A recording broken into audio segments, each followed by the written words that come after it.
Welcome to Focus Real Estate's weekly video blog.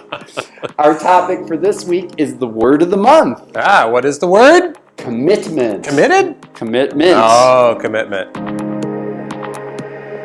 Usually a commitment is something that is written into every buyer's offer, especially if they're getting financing. Yeah. So they're getting a mortgage. Bank of America, don't listen to this. I know you don't like this. Max, can you earmuff it for me?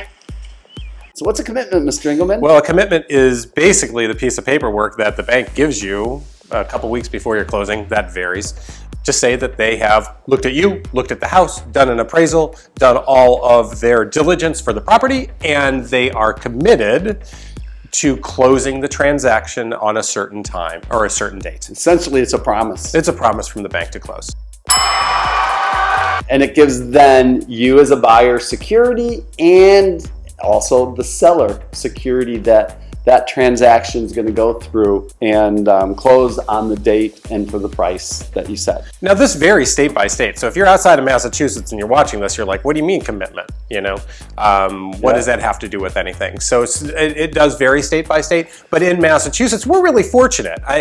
We know that the real estate transaction, it can be a little stressful moving through the process. We certainly try to take as much of that out of that as possible for you. Getting that commitment is one of those steps that lets everybody know that the bank is committed to moving forward and closing. Exactly. So, and usually, as Randall said, it's we write that in your initial offers that commitment is usually a couple weeks prior to the closing. yeah, depending on the length of the transaction, but that's typically where that goes. So, and so that gives you security that things are going to happen and close on time as planned. yeah, and why do people like a cash transaction? Because there's no commitment and there's no waiting. When you see a bank statement with a certain amount of money in it that says they're ready to close a transaction, you have that commitment before you even And that get is there. written into a buyer who's getting financing, their mortgage contingency clause in their contract to purchase and their purchase and sale. Yeah. So that if for some reason they can't get that commitment as they do their due diligence and try to, the buyers typically still have a back out contingency with that clause. if they don't get their mortgage commitment. So once that commitment is issued or that date for the commitment has passed, usually there's that security that things are going to happen. Yep, absolutely. So that's our word of the month. Any questions about word of the month commitment? Give us a shout. Make some comments below.